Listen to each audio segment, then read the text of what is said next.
Welcome to the newest episode of Beyond the Fame with Jason Fraley. I'm your host, Jason Fraley, picking the brains of the top filmmakers, musicians, and artists of our time. Saturday Night Live alum Jay Pharoah cracks up the 930 Club in Washington, D.C. tomorrow night. He joined me to discuss his Virginia roots and his hilarious impersonations of Barack Obama, Denzel Washington, Chris Rock, Kevin Hart, and more. Hey, Jay Pharoah. Hey, thanks so much for joining us on WTOP in D.C. Hey man, thanks for having me, brother. I just touched down. I landed. I still have my pants on. This is a weird Zoom for me. Well, we're glad that you do. But you said you're sporting a fresh haircut. That's brand new. Did you get it on the plane? Yeah, I flew. Yes. That's what type of life I have. My barber cut it while we were taking off. That's how good he is. He cut it. I'm lying. That didn't happen. He cut it last night. You gotta watch out for the turbulence if you're getting a haircut up there. Oh, that would be terrible, right? I'd be all messed up right now. I'd look like my hairline would be messed up. I would. I'm trying to get a celebrity with a messed up hairline, but I can't think of one right now besides myself when it's not taken care of. You made me think of the Mel Brooks. What is it in Blazing Saddles when Gene Wilder's like, "Look at my hand, steady as a rock." Yeah, but I shoot with this hand. That's your barber. That's your barber in the turbulence. Awesome. Well, we got to remind everybody the reason we're talking is because you're coming to the legendary 930 Club, a famous spot here this Saturday in DC. What's the name of this tour? Is there like a theme for this one? What do we got? I don't have a name on the tour, man. I guess I need to start branding it and putting it on. I would like to call it the Fam Tour, but if I call it the Fam Tour, PHAM, was it persistence, humility, ambition, and motivation, which I feel like a lot of my friends that I'm associated with who are comedians as well have. I feel like when I get them all on, we can just do the Fam Tour. But for right now, it's the Jay Pharoah Tour, fam. You know what I mean? So, I love it. It.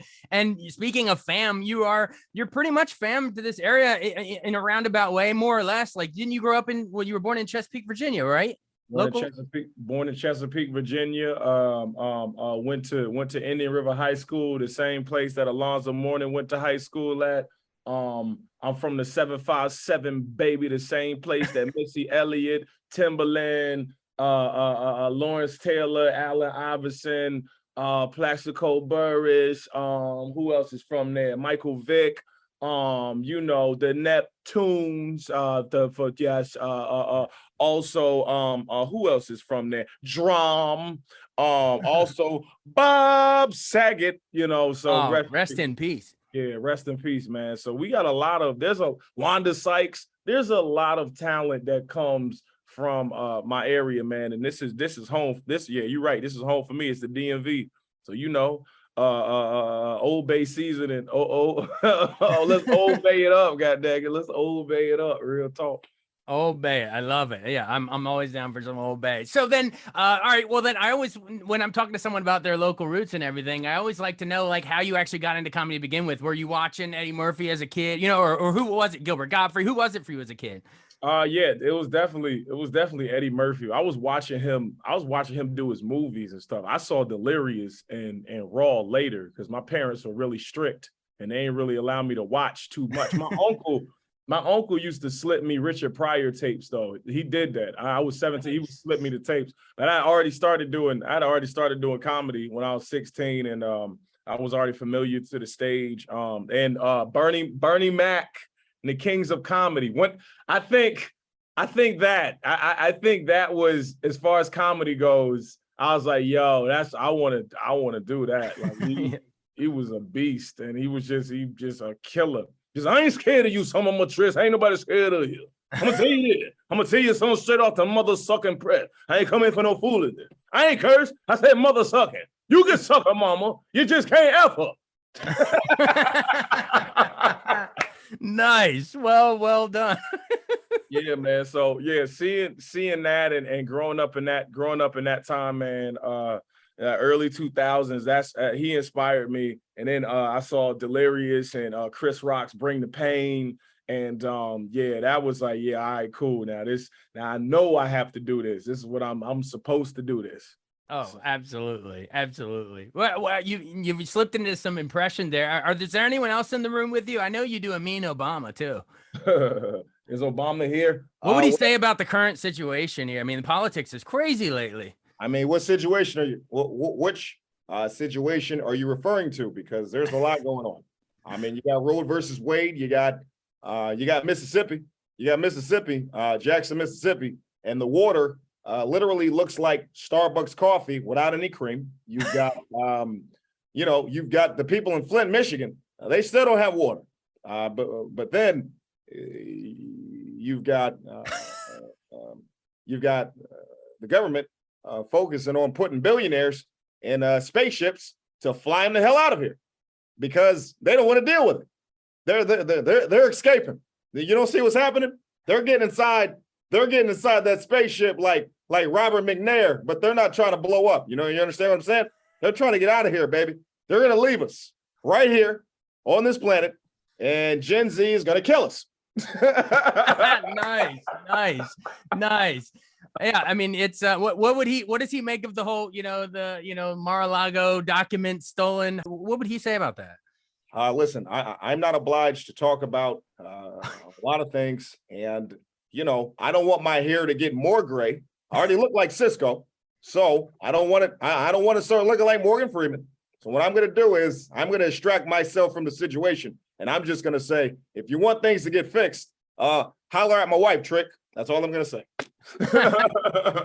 Man, you got it down. I feel like what's even the pause of when you're like, it sounds like I'm even in the pause. What's the secret? Is it you start fast and you slow down and speed it up at the end, or what is it? What is it?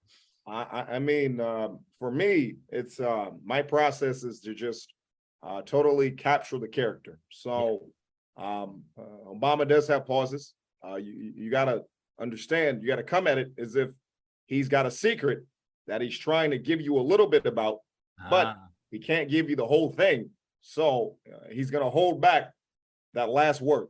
That's how I get him, because he doesn't want to mess up, because he gets criticized. He gets criticized way more than people on TMZ. You understand what I'm saying? So I just try to. That's how I try to come at it. You know what I mean? Like he's got something that he can't reveal, but he's trying to give you clues about it. I love it. That's so awesome, and it's so spot on. And didn't you blow up doing an Obama impression on YouTube before SNL, or was it right around the same time? I don't think I blew. I think once people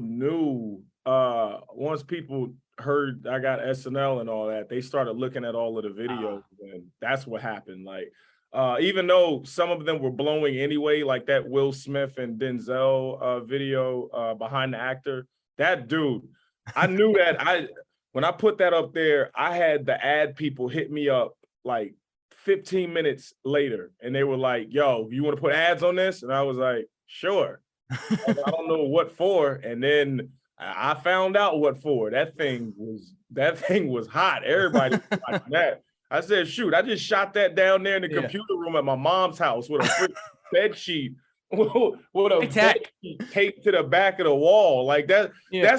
That's literally what we did. Like it was just something to have fun that just blew up. So Denzel is like the GOAT. Like, what's the secret to doing him? Do you just say like, okay, a lot? He says that a lot. Okay. You know what? The secret in doing Denzel is it's also that thing where he's a philosopher, he's a talker, and he's very calculated as well. And he's like, what did he say? I said, if you watch the news, you're misinformed. He said, if you watch the news, you're misinformed. If you don't watch it, you're uninformed. It's like what a task you all have to get the truth out there and get the truth the way that the truth is supposed to be said, huh? That's what it's about, huh? All about the face. It's all about the face. It's all about the blinking. Denzel always has somebody throwing sand in his eyes. He's always blinking. Yeah, okay, so. Okay, all right, I got to keep this sand out of my eyes, all right, because I got to see, because if I can't see, I cannot give the vision to the youth, and the youth is what's going to spur the future, right? Okay. So whatever's after Gen Z, the world is going to end with Gen Z. The world's going to end with Gen Z, and then there's going to be a generation after that, and they're going to bring it out. Generation A, huh? Okay. There it is with the money and training day. All right, there you go. Thanks for explaining it to me like I'm a 4-year-old. He says, all right, well, I'm not gonna make you do every impression, but I do know maybe time for one more. I know you've done Will Smith and Chris Rock in the past. When that Oscar moment happened, are you like, oh, I got gold, or are you like, I don't know if I should touch that? Oh, I immediately made a little sketch. I missed it. I immediately made for TikTok. But my homeboy hit me up and he was like, yo, I said, what? He was like, did you see? I said, I've seen the headlines, but I didn't see the show. What? I don't know what happened. He said, yo, it was crazy. You got to do something on it. And I was like, all right, cool. I did a video and I kid you not, man, I put that bad boy on TikTok. And it had how many millions of hits it's got now? I think it's got 4. I can check my phone. I got it right here. I can put it up there. But it had like 1 million. That was like my first million on TikTok. I had never had a million views for any of my videos. I had very close, 700,000. But that video just went crazy. So I know what you're trying to do. You're trying to get me. You don't have to. It's a little different now doing Will Smith. I feel it's so funny. I feel like before when I used to do them, everybody would be, they were like really excited. Now it's a bit different. Something changed. People, it's like they're like this. They're smiling at like they used to just die. Now they're just like, are we going there? Yeah. Oh God. Oh, the smacker. He's doing the smacker. The smacker. I mean, but I honestly, man, I understand he was trying to, I understand he was trying to defend his wife, which you should do, but he didn't have to do it on national television. He could have waited for the commercials. Exactly. Cut the break, man. That situation was supposed to be a situation we all heard about but never saw. Like Suge Knight shaking Vanilla Ice over the, you know what I mean? Like him putting him by his legs over the banister and being like, say ice, ice, baby now. Like that, like, like we heard about it, but we never saw that. It was only rumored. That was only supposed to be a rumor situation. And Chris Rock, man, he ain't a fighter. Look at him. He got the, you know what I mean? He got the, he got the Krabby Patties. He can't fight nobody. You know what I'm saying? How you gonna fight somebody when your fingers look like Mr. Krabs? You can't do that. You know what I mean? You're not gonna get it. You're not gonna. I mean, come on, man. I got smacked, man. Like, really? Duh. I mean, it happened, man. Wow. I got smacked by the person who made Summertime. He made Summertime, okay? Okay. I got smacked by America's nicest person, okay? Now, I don't know what to say, man. But shoot, I'm not gonna sue because why? But hey, I got the footage. I could. Statute of limitations. Maybe I'll take Yes, well done, man. That was great. I thought I was watching, Bigger and Blacker, Never Scared. I feel like I was watching the real deal. That's what I grew up on. You were Eddie, and that Chris Rock was sort of my era. But awesome. Well, before we wait, say that again. You said you were Eddie and Chris Rock was sort of my era. Let me ask you a question. When did you graduate? Well, I was born in '84. I graduated high school in '03. Yeah, man. I graduated '05. So you're behind me. All right, yeah. So yeah, we were Eddie and Chris Rock. There you go. We were the whole thing. Awesome. Well, it makes sense how you got the Denzel and everything down because you grew up watching all those guys. Well, yeah. Before we run, you've been generous with your time, but real quick, memory of SNL. What were you there? Like 6 seasons, 7 seasons, something like that? Do you have a favorite sketch or anything that you were in, or do you hate when people ask you that? No, I don't hate it at all. I feel like what was my favorite sketch up there? The favorite sketch that I did with another celebrity who was hosting was probably Kerry Washington. What does my girl say? That was one of my favorites. And me and Drake doing bag jackages, that was great. and also a character I did on the show, and I only got to do him once, but it was fun, and it would have worked. It probably would have been a franchise if we could have got a chance to do it again. But returns and exchanges with Drake that I did, it was this character called Dewan. Oh yeah. I'm gonna go take an early lunch. Like, Oh, yeah. like that character, that I've seen that guy so many times, but to be able to do that on SNL and to have it hit like it hit, man, it was really fun. I'm gonna go take an early lunch. He's like, Dewan, let me get at you. He's like, hello, hi, my name Dewan. I'm trying to get at your computer. Let me get at your computer real quick. And he's sitting there typing it. You looking like that? We ain't got nothing for you. I just like it.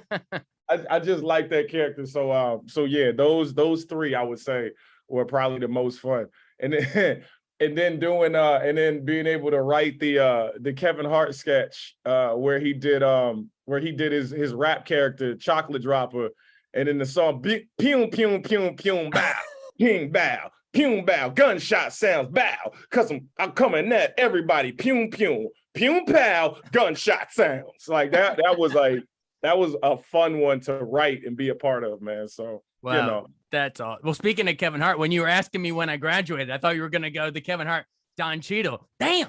Oh, I'm sorry. Oh man, no. I can't do that when it's only 2 years difference. It's true. Yeah, Yeah, you'd be in that camp too then.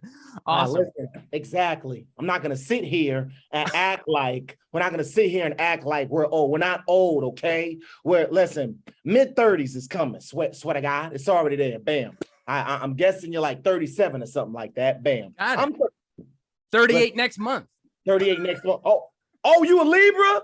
I'm a Libra. Me too. We got Libra on Libra action. Yeah. Wait, when's your birthday? October 16th. You the 16th? I'm the 14th. No way. I have a twin brother who's also the 16th. Get the hell out of here. We're just a bunch of Libra babies, man. You know what that means. We hold grudges. That's all that means. So if you got a grudge, come out to 930 Club. CJ Pharoah.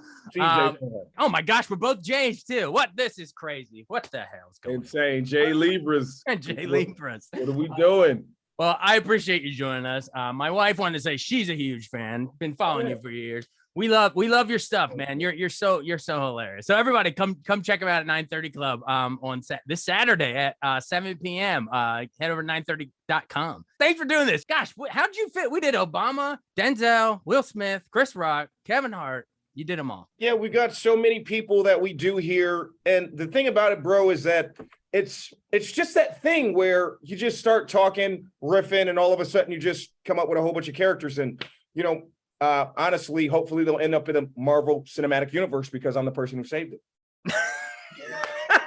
Perfect place to leave it. Thanks so much for doing this. I appreciate it. Thank you, brother. Thanks so much for listening to Beyond the Fame with Jason Fraley. Our theme music is Scott Buckley's Clarion. Remember to give us a 5-star rating if you like what you hear. We'll see you next time.